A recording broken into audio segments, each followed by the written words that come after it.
जय श्री श्याम दोस्तों, कैसे हो आप सब लोग। उम्मीद है आप सब लोग स्वस्थ होंगे। स्वागत है आपका राना फैमिली ब्लॉग में।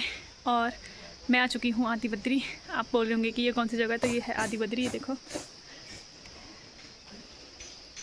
देखो दोस्तों, कितने सुंदर सुंदर मंदिर हैं यहाँ पे। पूरे प्राचीन मंदिर हैं, पत्थरों की कला है ये सब। भगवान आदि बद्री की कृपा आप सब पर बनी रहे। तो यहाँ है भगवान खड़े रूप में। सबसे पहला बद्री यही है, आदि बद्री। दोस्तों, यह 16 मंदिरों का समूह है, जिसमें मुख्य मंदिर भगवान विष्णु को समर्पित है। माना जाता है कि सतयुग, त्रेता और द्वापर युग में भगवान विष्णु यहीं निवास करते थे, जिसके बाद वह बद्रीनाथ चले गए, इसलिए इसे आदि बद्री यानी पहला बद्री कहा जाता है। कुछ मान्यताओं के अनुसार इसका निर्माण पांडवों ने स्वर्ग जाते समय किया था, जबकि अन्य मानते हैं कि आदि गुरु शंकराचार्य ने इसकी स्थापना की थी। कहा जाता है कि महर्षि वेदव्यास ने यहीं पर वेदों का विभाजन किया और भगवद गीता की रचना की थी। सर्दियों में जब बद्रीनाथ के कपाट बंद होते हैं तो भक्त इसी मंदिर में भगवान विष्णु की पूजा करते हैं। है ना। ये पंचबद्री में प्रथम बद्री है आदि बद्री। आदि बद्री, योग बद्री, ध्यान बद्री, भविष्य बद्री और विशाल बद्री। विशाल बद्री मतलब बद्रीनाथ जी। तो बद्रीनाथ में मेन प्रतिमा भगवान विष्णु जी, आदि बद्री में मेन प्रतिमा भगवान विष्णु जी। यहाँ पर जी स्टैंडिंग में ना खड़े रूप में विराजमान, और बद्रीनाथ में बैठे में। नियम वही है यहाँ भी। अभिषेक सुबह होना, दोपहर को भोग होना, शाम को शयन आरती। साल में बेटे यहाँ पे 1 महीने होते हैं भाई कपाट बंद। पूष मास बोलते हैं। 16 दिसंबर को बंद होना, 14 जनवरी होती है ना मकर संक्रांति, वो दिन ओपन होना। ऐसे करके 14 मंदिर का समूह है यहाँ। जैसे बोलते बद्रीश पंचायत। ये मेन मंदिर भगवान विष्णु जी का है। उन्हीं के सामने उनके वाहन गरुड़ जी हैं, अन्नपूर्णा माता है, क्षेत्रपाल देवता है, लक्ष्मी नारायण, सत्यनारायण, कुबेर जी, गणपति महाराज, राम लक्ष्मण सीता, काली मंदिर, शिव मंदिर, जानकी मंदिर, हनुमान मंदिर और गौरी शंकर। ऐसे करके बेटिया लोगों 14 मंदिर हैं यहाँ पे। लेकिन पंचबद्री में प्रथम बद्री कहलाई गई आदि बद्री। भगवान विष्णु जी आदि बद्री में, भगवान विष्णु जी बद्रीनाथ में। यहाँ भगवान जी खड़े रूप में विराजमान हैं और बद्रीनाथ में बैठे हैं बाबू। जय बद्री विशाल भाई। जय बद्री विशाल। सोच रहे होंगे कि मैं किसके साथ आई हूँ, तो मैं आई हूँ इसके साथ, क्योंकि हम गए थे कल मार्केट। फिर हमने सलाह की कि क्या किया जाए, तो है ना, घूम गश्त होनी ज़रूरी है ताकि ब्लॉग भी बन जाए और घूम गश्त भी हो जाए, माइंड चेंज भी हो जाए, तो इसीलिए भी हो जाए। हाँ, हम दोनों आए हैं आदि बद्री। अब हम जाएंगे चांदपुरगढ़। ठीक है, चलो डन। हम आ चुके हैं चांदपुरगढ़ी। लो दोस्तों, आप पढ़ सकते हो, यहाँ पे लिखा हुआ है। दोस्तों, अभी मैं आ चुकी हूँ यहाँ पे चांदपुरगढ़ी की चढ़ाई पे चढ़ रहे हैं हम। बहुत भयंकर चढ़ाई है यहाँ पे, और सामने पे है एक स्कूल सामने पे, और वहीं से जाती है आगे आदि बद्री को रोड। तो आदि बद्री जाने से पहले पड़ता है चांदपुरगढ़ी। तो ये देखो कितनी खतरनाक चढ़ाई है। रास्ता थोड़ा सा ही है लेकिन चढ़ाई बहुत है। तो दोस्तों, शुरू हो चुके हैं यहाँ से दीवारें, और ये पूरा महल था राजा कनकपाल का, जिसने कन्नौज के राजा को भेंट दिया था। ये राजा कनकपाल को पंवार परमार राजवंश का संस्थापक माना जाता है, जिन्होंने 888 ईस्वी में चांदपुरगढ़ी में इस वंश की नींव रखी थी। माना जाता है कि वह गुजरात की धार नगरी के तीर्थ यात्रा पर उत्तराखंड आए थे। उन्होंने तत्कालीन राजा भानुप्रताप की बेटी से विवाह किया, जिससे प्रभावित होकर भानुप्रताप ने उन्हें दहेज में चांदपुर का परागना सौंप दिया। कनकपाल ने कई छोटे गणपतियों को पराजित करके एक बड़े गढ़वाल राज्य की नींव डाली, जिसे बाद में उनके 37वें राजवंश अजयपाल ने 52 गढ़ों को जीतकर एकत्रित किया।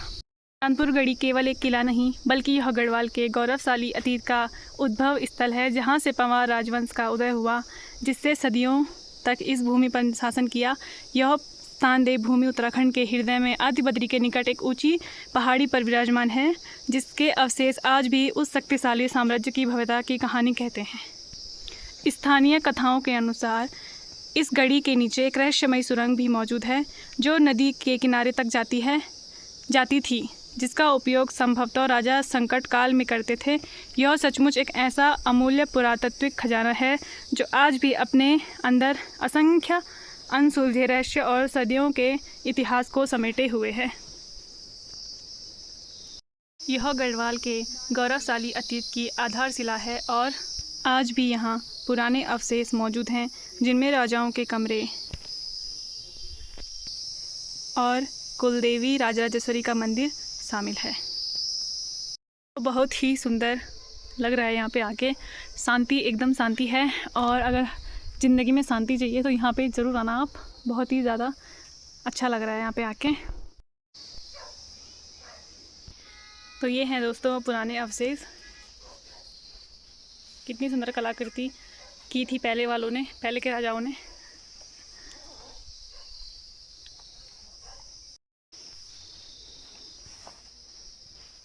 तो आप लोग मुझे बताइएगा ये क्या है, मुझे नहीं पता।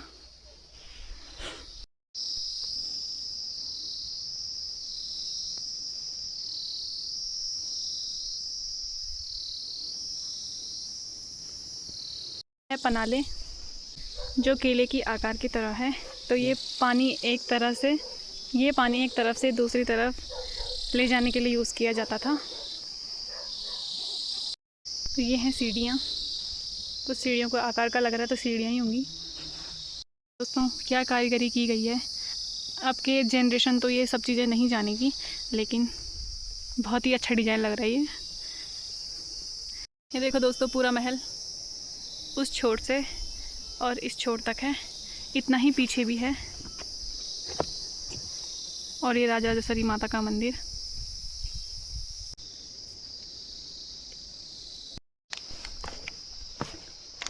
ये देखो दोस्तों, एकदम समतल पठाल, जो अब मिलना बहुत मुश्किल है। वाह यार।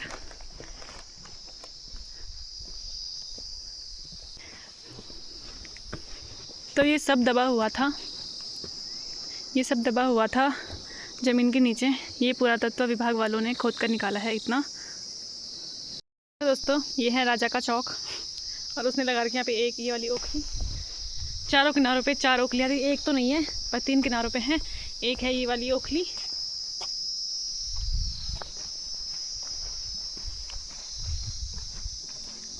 एक है ये वाली ओखली।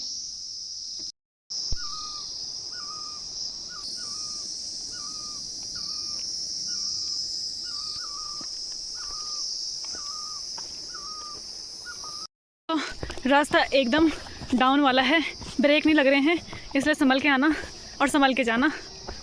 तो हम कूड़ा डालते हैं इसमें। तो चलते हैं घर की तरफ और मैं मिलती हूँ आपको सीधा घर। तो मैं आ चुकी हूँ रूम पे, मैंने कपड़े चेंज कर दिए हैं।